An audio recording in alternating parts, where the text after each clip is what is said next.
Jim Manning. Excuse me. My name is Jim Manning from two sites, moviepropcollectors.com, and a new site that's going to start called DisneyHacks.com.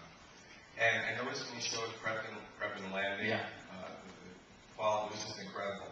Was there any plans with trying to combine like the two different styles between hand-drawn and 3D or even live action with all or part of the different types of animation? For that project? Well, for any of the projects in the future, or I mean, it just looked incredible about how that looked, the quality. Well, yeah, you know, again, it's like thinking of the story, letting the story kind of choose the, you know, how you make the movie. And I think with Prep and Landing, you looked at it and it just was, there's sort of it combines the kind of special forces, kind of covert nature along with Christmas, and that the juxtaposition of imagery and things and gadgets and fun, you know, just was so special, you know, and it's really perfect for computer animation because of that kind of subject matter and the style of the filmmaking. And so that's what we wanted to do there. And I think we let the movies, you know, kind of the stories and the directors, most importantly the filmmakers, kind of think about sort of how they want to make movies. But honestly, you know, for me personally, I'm an animator. That's what I like to do. I love to create animation. I love the fantasy of it. I love the worlds that you can create. I love showing people something that they've never seen before, you know.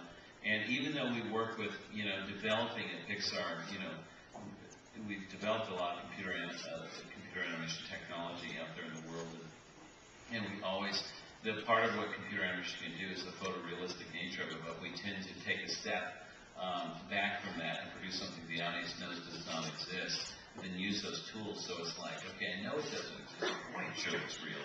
And that's kind of a fun place I like in computer animation, like to put people's, you know, the audience as part of the entertainment. Great. One more for John here. In the back row, the man with the bald head. Yes, you. Oh, I didn't know it was Couldn't think of any other way to describe you. I didn't know it was You're the back back row. So, yep. Question? No. Yeah. Hi, my name is Chuck Oberleitner. I'm with Omeon.com.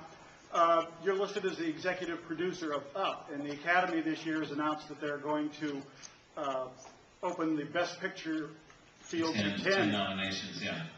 Do you want to go to the studio and ask them to promote it for Best Picture consideration? Is that well, you know, I mean, you don't have to sit there and promote it for that, because every movie, regardless of you know how it's made, is eligible, you know, for Best Picture. So that's the thing I'm very excited about. I'm really excited that the Academy has done that. I mean, it's part of their history.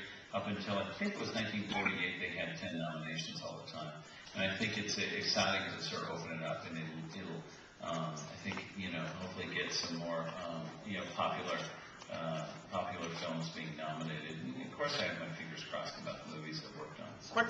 Quick follow-up to that. Could you tell us what it was like trying to describe to the marketing department at the studio that the climatic battle scene that would take place would be between a nearly 80-year-old and a 90-year-old?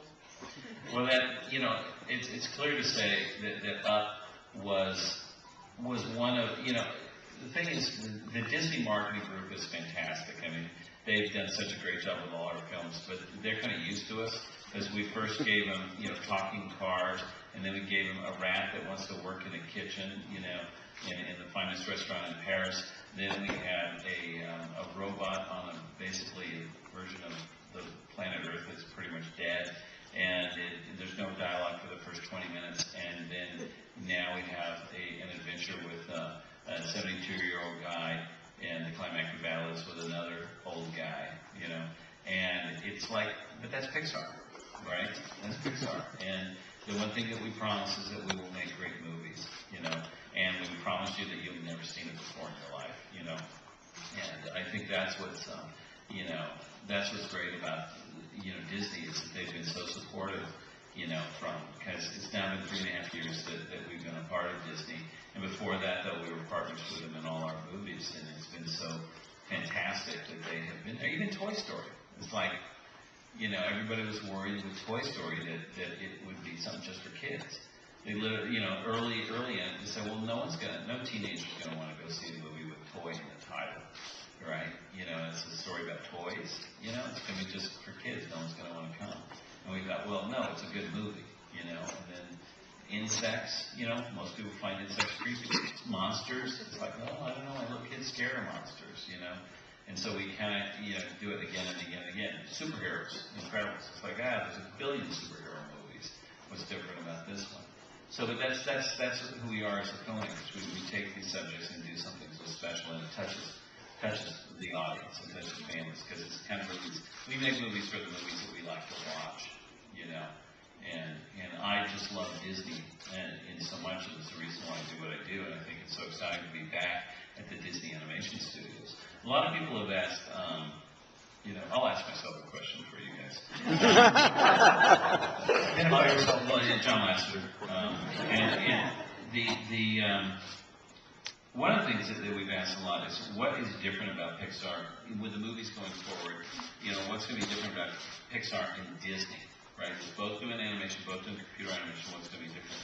And a studio is its people, not the building it's in, you know. And what's great about these is that there are two sets of filmmakers. The one thing we did bring from Pixar to Disney is the notion of a filmmaker-led studio. So the ideas are coming from the filmmakers, coming from the hearts of the filmmakers. It's not a bunch of development executives that are looking at marketing studies and thinking about, you know, what's selling in the toy world or this or that. That's not what we do. It comes from the filmmakers, and everybody's there because they want to be there. They want to make movies. They want to make animation. It's the whole studio is that way, and it's exciting to have studios that are led by people who all they've ever wanted to do was animation. That's it from being kids. The entire studios are that way, both of them. You know, and what's exciting is that you'll see very different things coming from both studios because of the filmmakers. The other thing is each studio is really proud of its own heritage, and they're very different. You know, Pixar, it's a studio we created ourselves, and it's founded upon new technology, and in Northern California, the merger of Silicon Valley and Hollywood filmmaking, and it's coming together, and it's something unique. And at Disney, everyone is so proud of working at the same studio that Walt Disney started in 1923, and it's never closed its doors. It's always made animation.